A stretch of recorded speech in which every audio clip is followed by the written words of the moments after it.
live and re-recorded. This is the Red Ticket Blues podcast. I am Brian Buckley. This is being recorded on November 25th, 2019.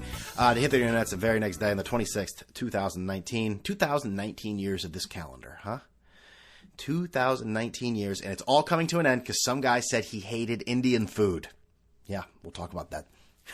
Big story. I know. You haven't heard about it? Wait till you hear about this.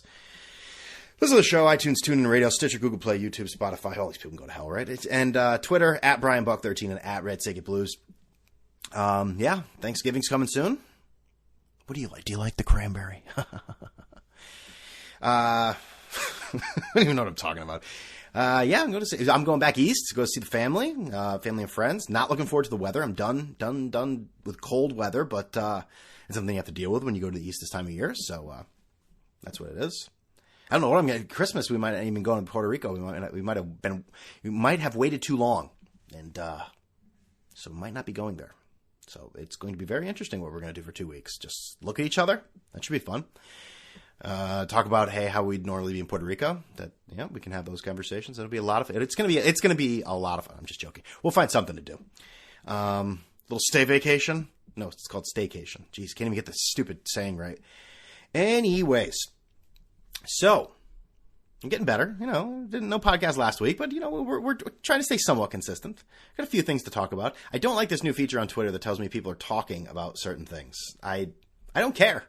If I wanted to be talking to them about it, I'd be talking to them about it. I don't need to know, no offense to these people, I don't need to know that Funhouse and Frank Vinolgi are talking about the Ravens and Rams. Sorry. I don't need that. I don't need to be notified of that. There has to be a way to turn that off, right? No, it just takes me right to the game. No, I don't want to watch this game. I hear Lamar Jackson is lighting it up. Oh, Jesus, 45-6. I hate to be all Francesa-like, but I mean, quarterback see less often. How about see never? I don't want that. I hate to be Francesa-like, but you're a running quarterback. I mean, when you're on, the play is exciting, dynamic, electric. But when they catch up to you, it's a short career. I know. Okay, boomer. which is just a hysterical saying these days. For those of you who don't have context to it, some person, and I got about half the facts right. Some woman was speaking about the environment in some other country, and some congressman laughed, and she just said, "Okay, boomer," and then continued on his speech, and she was like Slay Queen. Oh my God, yes, get him, girl! Everyone just lost their shit. But now people use this phrase for things you don't like. Be like, can you take out the garbage? Okay, boomer. Well, maybe, I don't know. Maybe that happens in people's houses. My only interaction with most human beings is on Twitter. So yeah, I'll get to that in a second. But yeah, okay, boomer. Okay, boomer.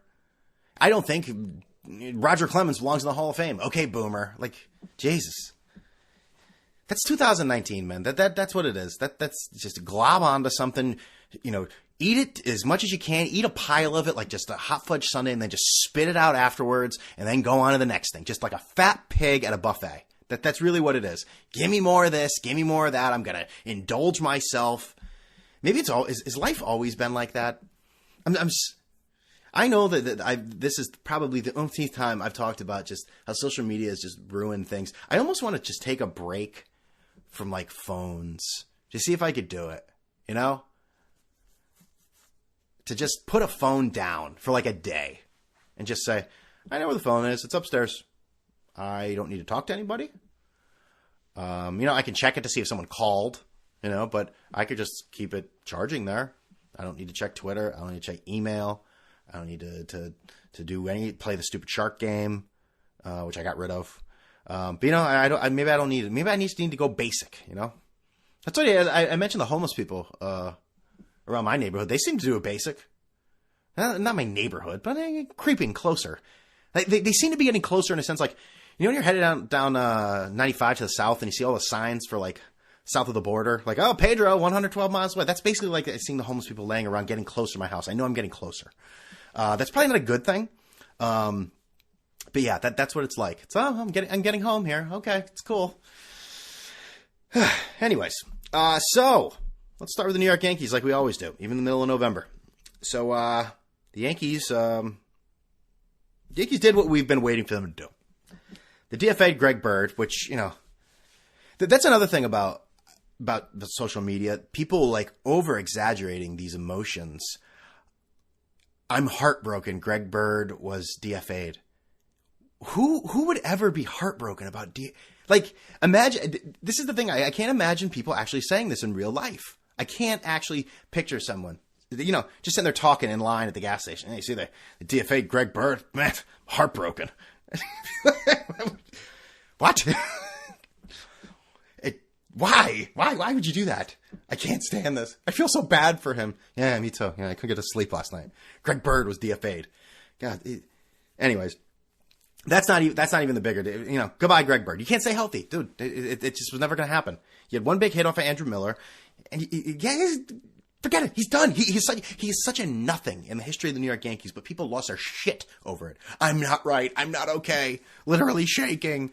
I don't know if anyone actually said that, but the big one, obviously, Jacoby Ellsbury, the albatross of the New York Yankees, which, I said this a few podcasts ago. I mean, we kind of got to live without him. I just said we.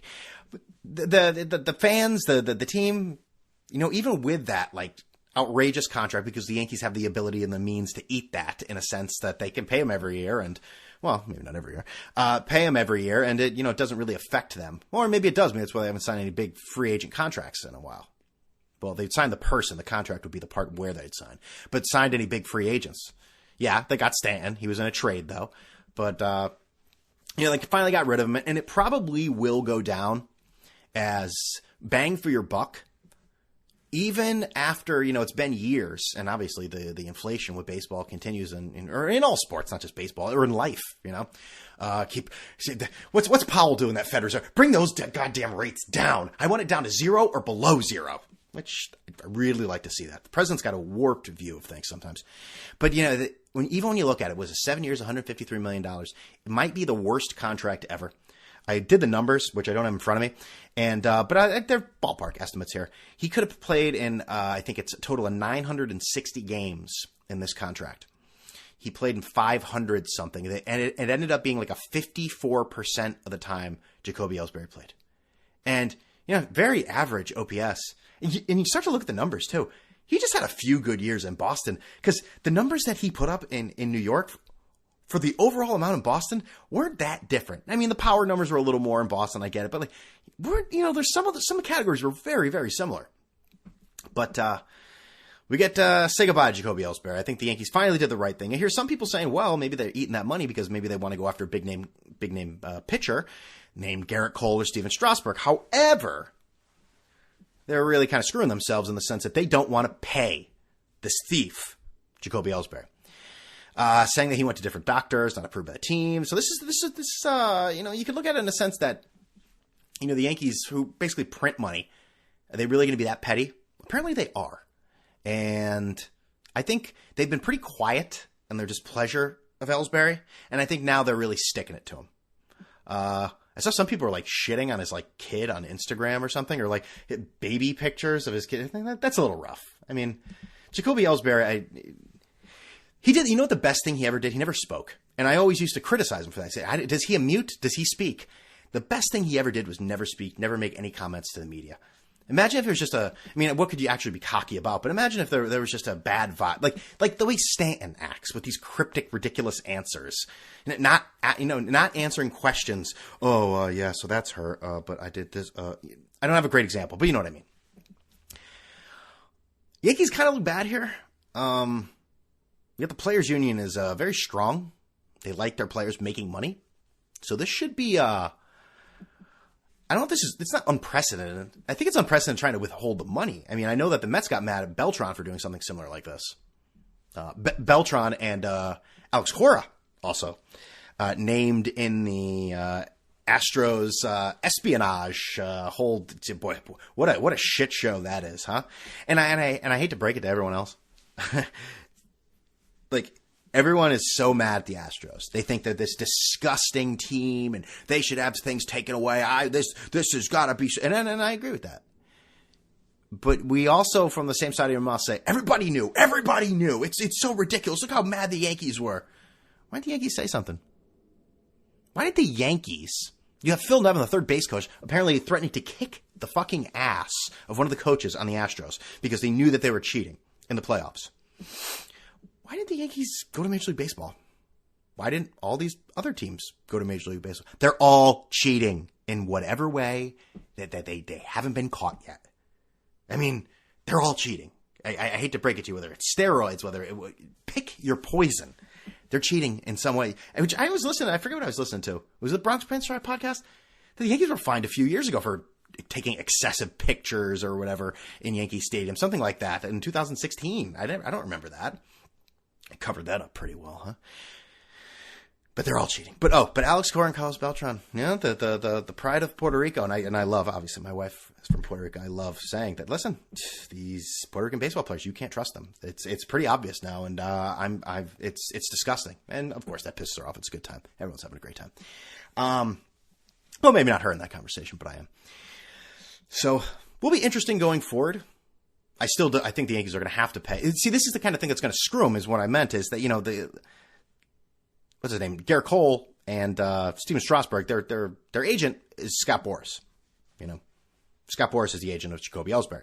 The Yankees are trying to take money out of Scott Boras' pocket. Now, if Garrett Cole's offered $300 million by the Yankees, is it going to be about Scott Boras? I think we'll make amends there and do something. But definitely tempting fate, Mr. Brian Cashman. So, Didi, looks like he's been flirting a little bit with the Phillies. Which, Didi, I love you, but you gotta do what you gotta do. I understand. Is there any other? I don't know what they're gonna do with Andujar. Just trying to think. You can't get that into it. We're not even in December 1st. We're not even on Thanksgiving yet. Trying to predict the lineup next year. It's a bit much. So, speaking of baseball, though, I promised to watch that A-Rod show and give you a little review, which I didn't. So good job out of me. That's definitely good. Oh, so Jeter. Now we've got the Hall of Fame starting here, and Derek Jeter, who, I all I said was he's a great player. Like, because so many people like to troll him and say his defense wasn't up to par and whatnot. Listen, he got older and his defense certainly declined. That happens to almost everybody. But all I said was, listen, his personality kind of, rubbed me the wrong way as things went on. He was a little arrogant, some gaffes with the Marlins. And you would have thought, like, I sit there and troll Jeter on Twitter just to piss people off, and no one even says anything. Here I give an honest comment, and people are biting my head off about this shit. Derek Jeter is a baseball player. Like, I don't understand that. Like, it's so odd to me that these people live and breathe and have families and have a job and still worship these players. Like they're 10 years old. It's very strange. Very, very strange. But yeah, so he's on the Hall of Fame ballot, and all these writers who think they're like so progressive or whatever by voting for like Barry Bonds and Roger Clemens to be like, we've ultimately all decided for whatever reason that we are going to vote for steroid people now. We didn't before, but now we've all come together, many of us, for whatever reason, and we decided we are. Now they're not many, and they're just picking Jeter. All these people want to just have Jeter be the lone person, which, do we have to do the whole, Jeter ass-kissing tour? I feel like we've done that already. We did it for a whole season. We're going to give him, there are going to be sports writers that give him gifts. I mean, not GIFs or gifts, but gifts with a T. It's a strange dynamic. So these people that you thought, Barry Bonds, Roger Clemens, Curt Schilling, whatever, you thought they were worthy of being in the Hall of Fame last year. But this year, you want Derek Jeter to go in all by himself so we can kiss his ass.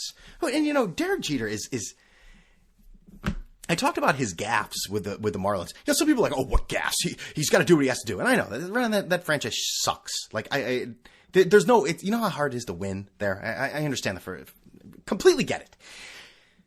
How about the gaffes like firing a scout who had cancer? I know you got to cut costs with the Marlins. Really, that scout had to be fired when he had cancer? You couldn't, maybe smooth that out a little bit? Or, supposedly talking all this shit to Stanton, like, you will do what I say, or I will trade everyone on this team and leave you here. And that story got out. He didn't go to the winter meetings because he didn't want to listen to it. He didn't want to hear anything from he didn't want to answer questions from the reporters. Stuff like that. Stuff like that. And then today, I saw him, they were talking about how, I saw Bernie Sanders tweeting about this, how they want to, I guess, disband a bunch of minor league teams, which I don't really know anything about it. But then Jeter made this comment. It was very weird. organization. We want the facilities to be top-notch. We want to give our players an opportunity to develop at a rapid pace. We want to make sure that the conditions are great to help us develop Major League players. From my understanding, there hasn't really been very many conversations, formal conversations. So, you hope that it wouldn't play out publicly. But I think everyone's sitting back and trying to evaluate what the best avenue is for success in Major League Baseball. So, if I'm, and I said this on Twitter, if I'm to understand that correctly, Derek Jeter would be more his preference to, get rid of these teams privately, and not let the public know about it, which in turn he's telling the media, hence the public. Very confusing. And I was saying this to a great follow on Twitter here. What's his name? I remember his old name. Fan_Cornell. Jeter has been in this weird cliche-driven world of just, he's become a master of saying nothing for so long that I don't even think he realizes how stupid he sounds. I mean, that whole thing there meant nothing. You hope it wouldn't play out publicly. Did you think that they were just going to put a big chain and lock around the stadiums and that they would no longer play there? What are you trying to say? Oh, I really hope someone goes in with him in the Hall of Fame. I hope Curt Schilling goes in, so it's all about controversy. It's so ridiculous. Barry Bonds and Roger Clemens. Bonds and Clemens, if you want to go the steroid route, whatever. They don't belong in. Even though, if anyone doesn't, whatever. I don't even, who cares? But Albert Bell and Curt Schilling are not in the Hall of Fame because they were mean to the media. Like, how childish is that? How insane is that? These guys do this shit like 300 days a year, live, breathe the sport, and jock sniff these guys. And I guess, maybe when they're not treated well, they have all the power. I hate baseball writers. I hate all these people. I don't understand. And you know what? Even when they just do shit to cause a scene, and then when you ask something, when you want answers, that's when they're really in their element, and then they'll be like, "Well, let me tell you everything that goes into my supreme and pristine head." Anyways, this phone is absolutely terrible. What is going on here? AT&T gave me their video bill, which it makes it so much more fun to pay a bill when it's a video. Hi, Brian. You owe this amount of money. Yeah, that's okay. Let's move on. This podcast is a train wreck. Okay. While I'm looking for my stuff here, actually, we went out on Saturday night. Like, we don't normally go out. We'll put it that way. We're out till like 3 a.m. I can't do this. It was a different. All right, I gotta pause this. Where the hell is this? Hold on a second here. This is so... The notes section with the iPhone, you just press like one button and it goes into another universe. You have to look for it again. I mean, really it was just a deleted file, but I'm just saying, at my age, going out till 3 a.m., that hurt the next day, and it was weird. It was weird going out at 10 o'clock. Like, that's where the night started, and I'm just like, oh, God. Oh, God. I was like half asleep beforehand. Getting old, man. Getting old. Had a good time, though. Had a good time. Went to this place in Sacramento called The Bank. It's an old bank. You go in, you like walk in the vault and stuff. I know. Looking back at it now, it really wasn't that interesting, but at the time it was pretty fun. Let's see what else we got going on here. I saw The Joker. I mentioned that in the last podcast, but I didn't really give any highlights. Interesting movie. Really wasn't that great. I mean, it was good. I don't think it should be the highest grossing like R-rated film of all time. That's a bit much. I did see that it was just another outlet for depressed white men. I guess that was the headline of something. Because that's me. I mean, I just want to start shooting. I mean, that I look at that and I say, that's me. That's what I want to do. I want to be the Joker. I want to just destroy things because I'm an angry white man. That's, hey, hook, line, and sinker. You got me. You figured me out. What else was I going to talk about? Was that it? Jesus. No, there's something else. Also, speaking of on the racial line, the Myles Garrett saying, how bad is that?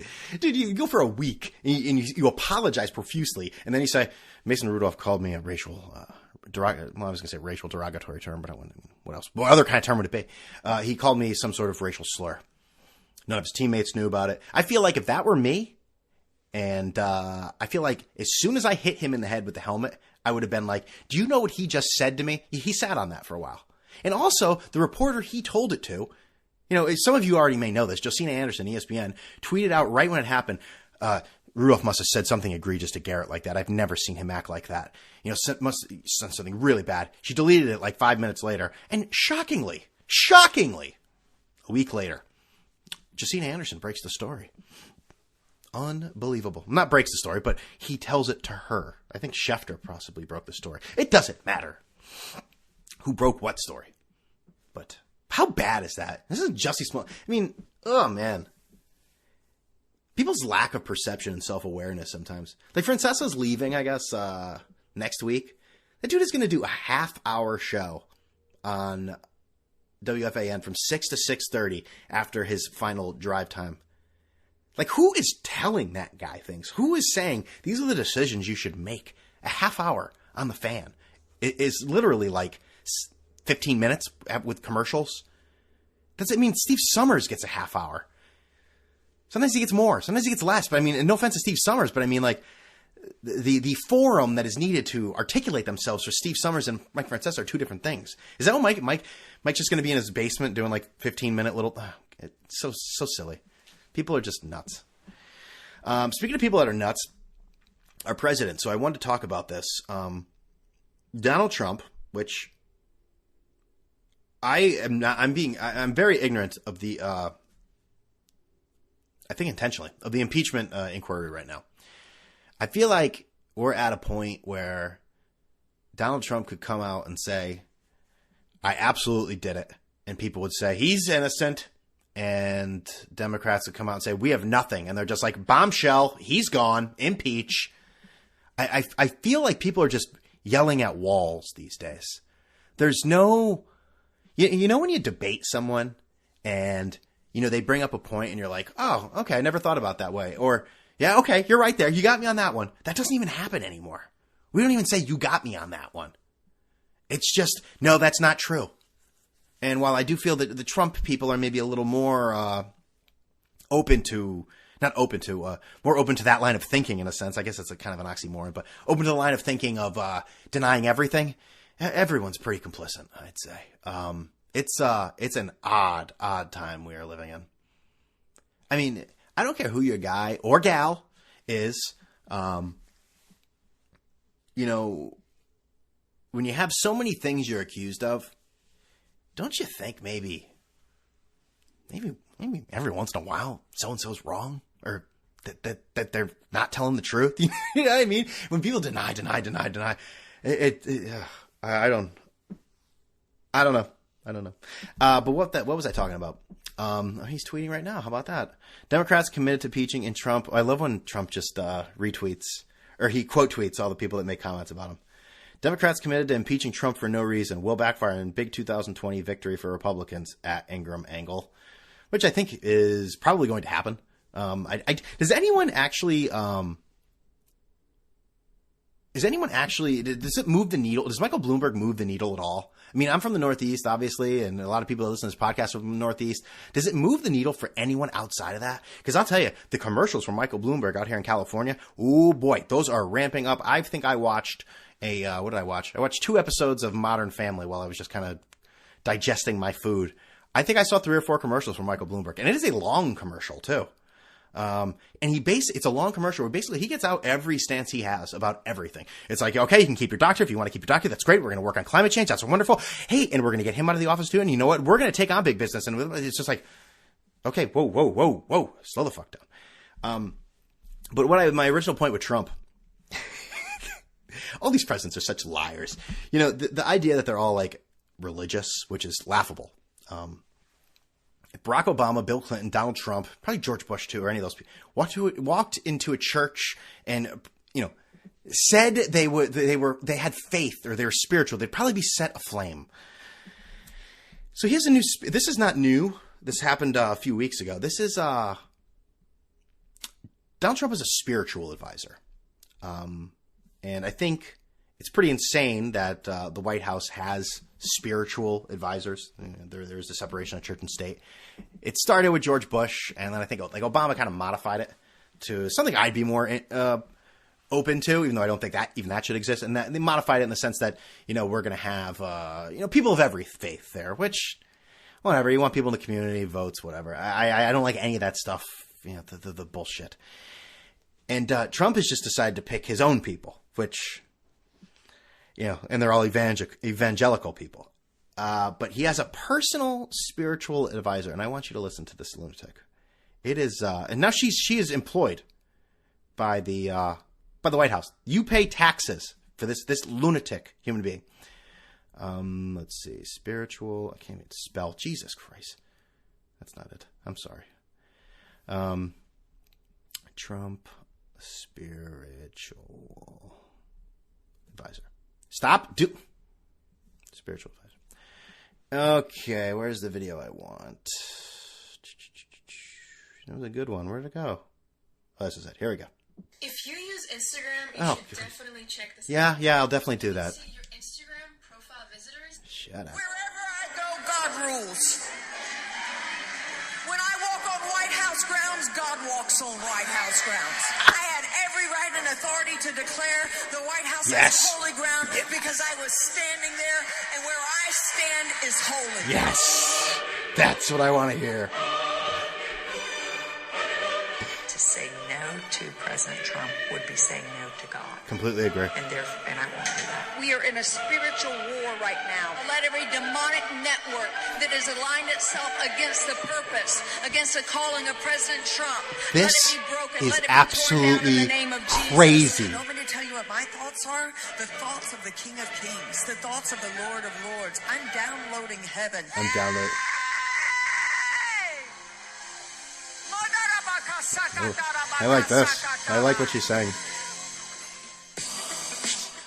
We'll have to wait for it to get to a little more good ones. That is... It's mind-boggling. It's mind-boggling that someone would... And this person's name is Paula... What? Paula White. Sounds made up. Well, maybe I'm not going to be pretty. All right. She has a few other gems here. People go, well, how'd you become the spiritual advisor to the president? We'll get to that later. It's all in there. Michael Jackson, Kid Rock, the president. It's all in there, all right? Thank you, Paula. What a great job you do. The evangelicals. I hear we're more popular than ever with the evangelicals. You're the only one that she'll tell the truth. She'll only tell the truth. Southern California is looking at there's already law I like this. that's passed through the governor that says the Bible is a book of hate speech. I don't remember hearing that. Snapchat was created as the largest human trafficking because the great... This is... And now, granted, do I think Trump believes the crazy shit she's saying? Probably not. He knows that, that the real dummy base eats that up with a spoon. But my Lord. And they show these pictures of all these people, like her talking and everyone putting their hand on Trump as if he's Jesus Christ. They make it seem like we got a holy war going on here. Well, watch out, Harris. You want to start a holy war? Man, oh man. I just saw that. I was like, my God. I know that Alex Jones has been to the White House. He's more of an entertainer in a sense. I don't know if this person is too. But that is the person that is getting a paycheck, spiritually advising. I saw now that Trump, and I don't mean to do this the whole Trump podcast, but I saw now that he is no longer working. This is a report, so who knows if this is true. Trump doesn't say this. And I've said it a million times, the media makes up shit about him, and they are out to get him.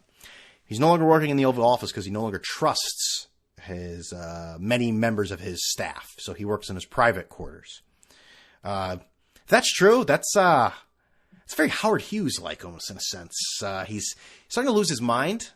Some jars of urine. We'll start collecting those. Not shaving. Trump's too vain. He'll shave. I could see him collecting the urine to be like, this is my urine. Anyways, this podcast has not been one of the top ones, that's for sure. Let's see. What else we got here? Jack Ryan. So I've been watching. I finished that, and I think I talked about the podcast, the first season of Jack Ryan on Amazon with John Krasinski's From the Office. Not a good show, but of course, I'm a glutton for punishment, so I chose to watch it again. Not watch it again. That would be seriously. I probably need to talk to someone professionally. Watch season 2, which still could maybe do that. That is a very entertaining show. Boy, that is one of the stupidest shows I've ever seen. If you look up Jack Ryan, Amazon, or Jack Ryan second season on Twitter, you get a very divided crowd. People either love it or hate it. Now, for me, I think it's absolutely ridiculous. And if you've seen it, well, I'm going to talk about it here. If you haven't, you plan on watching it, the next minute or two might be some spoilers. So just letting you know. But that, first of all, Jack Ryan is now the leader of like a squad. He's no longer the analyst. We're not even playing that game anymore. He controls everything. Delta Force, he is moving. He leads the brigade going into places, which, is not really, I don't believe that's how it works. The last episode of season 2 is probably one of the most ridiculous things I've ever seen. I'm not going to give you the whole plot here, but it takes place in Venezuela. They're trying to take out this like corrupt president, because first of all, he originally went there with his friend who's a senator, Jack Ryan, and the senator is killed in Venezuela. And like no one seemed to care. Imagine if a senator was killed, like shot in the head, in a foreign country. That would be huge news. And they're just like, oh yeah, well, we got to do something about this. I mean, come on. I mean, what's going on? And obviously Jack Ryan, he goes nuts and all that. And the last episode though, my God. They're coming back to take care. They were in some jungle. This is not the Jack Ryan podcast. I know this is all over the place and people are like, what am I listening to? But put it this way. The final part is at the Capitol Palace because they're going to take out the president. And I'm just like, this is so ridiculous. I'm saying to my wife, on election day too, by the way, presidential election day, going to the presidential palace. And I'm like, yeah, well, got to take care of business, right? They'll just land the helicopter right on top of the palace, like joking. That's what they did. That's what they did. And they went into this huge kitchen, this whole dinner with all these people for no reason. They were there to take out the president and also get their friend Bunk from The Wire, which they already knew where he was, supposedly. They're like, here's an outline of here's the palace. We believe he's going to be here. How would you know that? And second of all, they didn't even go there. And they went through this whole dinner for no reason other than to shoot up the entire dinner. There was absolutely no plausible reason for it whatsoever. Just killing innocent people. People are just dead. It's just so dumb. And they find the Bunk's character. What's his name? Greer? I know, I'm going from a show that was on 15 years ago. I find him upstairs, which I thought they were going downstairs. That is just a glimpse. Like, let me look up here. I will look up on Twitter some of the things about Jack Ryan here. I know. Some people are like, I've never seen this show, nor do I want to, and I don't want to hear any more about it, honestly. Jack Ryan. But it is entertaining. I mean, just shoot 'em up dumb idiocy, brainless stuff. So it does pass the time. Jack Ryan, Season 2. Okay. Did anyone else laugh their asses off at the ridiculousness of the last episode of Jack Ryan Season 2? Holy shit, Jack Ryan, Season 2. My head is spinning after finishing this. It's even better than Season 1. You are a dumb... Dude, it was so good. It's a roller coaster of emotions. All these people saying. So, this is what I mean. It's very... Okay, no spoilers, but Jack Ryan Season 2 ends on such a ridiculous note. A complete unearned big shootout that would in the real world end up with Jack Ryan in The Hague and the world rightly condemning a CIA-backed coup. That's the other thing, too, about this Jack Ryan series. It makes it seem as if, like, the CIA... Oh, no, they're not doing these clandestine bad things. They're helping people in freedom and democracy. Yeah, they're doing good stuff. It's just like, we cut the shit. No one actually believes any of this. Man, Jack Ryan Season 2 jumped the shark at the end. Holy moly. Okay, so I am not the only one who believed this here. Jack Ryan Season 2, I love the books, but this last season was just superb and thrilling. I didn't really put that sentence together very well. Jack Ryan Season 2, fire, fire, fire. Emoji. I watched Season 2 in one word, sing today, and I'm not... okay, you don't want to hear all this. I will say this. It is one of those shows I'm very looking forward to Season 3, we'll put it that way, to just laugh at it and see how stupid it is. Also, someone made a good comment too. John Krasinski, he has like the same look when he's killing someone as he did when he saw, Pam and Roy in The Office kiss. Not a lot of range there from John Krasinski. Yeah, sorry, man. Oh yeah, well, he's doing better than you. He makes more money. That's what I love on Twitter too. Insult an athlete. Oh yeah, well, I think he's doing better than you with contracts like that. And it's just like, is that what we're doing? Is that what we're doing? Anyways, so last comment here, and this has been a source of debate on Twitter. I know everything's Twitter based to this week. There's an account. He does a lot of things. We'll put it that way. His name is Rich Coutinho. Coutinho. I've never actually heard it pronounced. So, but okay. But ruthless quotas at Amazon are permanently maiming employees. I already lost my train of thought. Rich Coutinho. Okay, so he is just now. He's an associate team leader of H&R Block as well as Mets beat reporter. And he was doing some sort of ad sale. Basically, he's one of these guys that's hung around in New York forever, just doing little beat stuff all over, different sports, a lot of it based off of the Mets. He's a portly fellow, probably in his 50s, 60s. Very odd. I mean, you can look him up on Twitter. It's Coutinho9. Now, it's one of the most bizarre accounts. He has 11,500 followers. Not verified. But he says outrageous lies that there's been many a discussion on the app if this is a real account. Now, I did some search. Now, he did have a tweet the other day about, this is how ridiculous this guy is. This guy announced he had cancer, and I'd say like half the people that responded to him didn't believe him. It's that bad. So he basically thanked all these people like within the Mets organization and Mets beat writers and whatnot. Didn't at them, but he said all this and said, thank you so much for your support. None of them liked the tweet. I found that very odd. But then I went to SNY.com today because I got a lot going on at work. SNY.com, and I see Rich Coutinho, an article there. I click on it, and then it says you can find him on Twitter at this one, which links to this account. Now you're talking, Brian, why is any of this important? Well, let me read you some of the outrageousness. So, again, look up this guy. This AM was out with my girlfriend for breakfast, and a woman wearing a Trump shirt began screaming at an interracial couple sitting next to me. I simply couldn't take it and told him we should step outside and settle this. Like most punks, he ran into his car and sped off. Like, who would believe that would ever happen? Like, do you think that imagine actually seeing that? No, you couldn't. Shopping today, somebody tried to take one of my bags, said he was out of work and out of money, which I love when people try to rob you. They always give you an explanation why they're doing it. I told him he could have it if he came with me to see my friend who was looking for kitchen help in his restaurant. He did and got the job. Told him to keep the bag he tried to take from me. Just pure fiction. Why?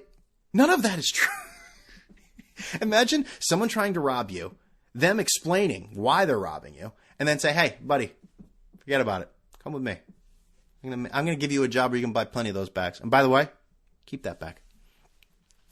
What nice people at my new apartment in Portchester helped me move boxes all around all morning and reminded me of the building party tonight. Lots of Mets fans here who read my book, Press Box Revolution, and can't wait for the Mets 1969 book. Love living here, as I was told pool parties are awesome. First of all, not to shit on it, but that Press Box Revolution book is like those classic books that they... just random beat writer. They probably made like $250 on it. We'll put it that way. We'll give you one more, Jim. Fordham University has asked me to speak to ongoing seniors tomorrow at the university about career development. This comes at a great time given my ad sales job search, guiding them in a business that has ups and downs. So Fordham University, a very, very highly esteemed university, asked Rich Coutinho, unemployed Rich Coutinho, to talk to the university about career development. Have you ever heard such a line of bullshit? So those are some just gems. Let's take a look at just some of the maybe ones recently that we could hop into. If anyone's finding this interesting. Well. Okay, so yeah, he's a big boxer. So this guy is getting chemo, supposedly, and then he goes to box. He boxes. He hits the bag afterwards. And he had had a great boxing workout with my coach Mallory today. Mallory makes a lot of appearances. One of my jabs unhinged the small bag. When asked what got into me, I told her a rough conversation with a family member yesterday. She said, Rich, I totally understand. I think he's a liar. Let's see. Anything else before we hit the hay here?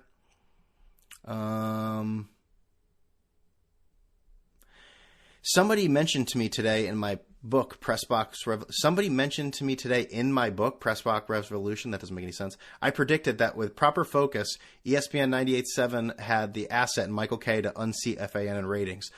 Like most things in my book, my words have become a reality. Well, I mean, it only took how many years to take down Francesa? I'll say this. Touching on Francesa real quick. What a weasel. He is leaving before this ratings book is over, so he doesn't have to face the fact that he's going to lose to Michael K. What a worm. What a total weasel. Anyways, that is the podcast, ladies and gentlemen. I want everyone to enjoy their Thanksgiving. Maybe I'll do a review of the A-Rod show. It's going to be like Jimmy Kimmel having... I'm sorry, we didn't have time for Matt Damon. I want everyone to enjoy their Thanksgiving. Everyone be safe. Remember how pleasant it was when the Native Americans and the Pilgrims all sat down outside, by the way, in freezing Massachusetts in the middle of November. And also, what time did they have Thanksgiving? It must have been early in the day because it would get very cold and dark at night. But when they sat down and everything was so pleasant, and obviously when we know what happened afterwards, they slaughtered the Native Americans and took their land. So history repeats itself, am I right? iTunes, TuneIn Radio, Stitcher, Google Play, YouTube, follow, Spotify, all that stuff. Follow me on Twitter at BrianBuck13 and at Red Ticket Blues. So yeah, that's about it, people. Thank you all for listening, and I will talk to you next week. With all that being said, I'm gonna...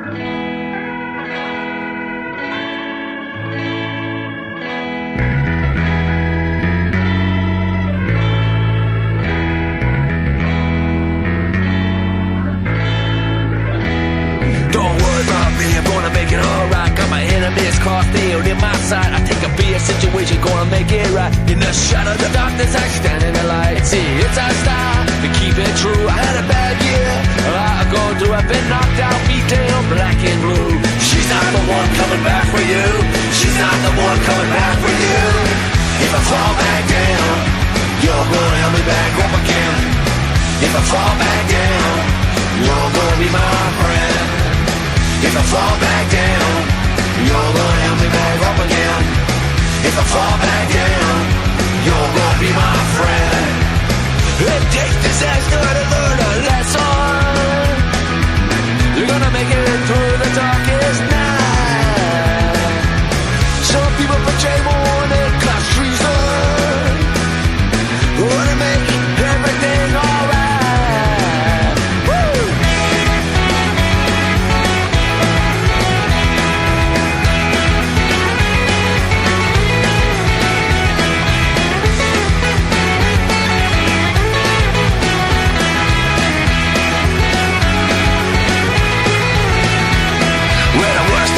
They don't faze me, even if I look and act really crazy. I won't wait down, she betrayed me. Now my vision is no longer hazy. I'm very lucky to have my crew. They stood by me when she flew. I've been knocked down, beat down, black and blue. She's not the one coming back for you. She's not the one coming back for you. If I fall back down, you're gonna help me back up again. If I fall back down, you're gonna be my friend. If I fall back down, you're gonna help me back up again. If I fall back down, you're gonna be my friend.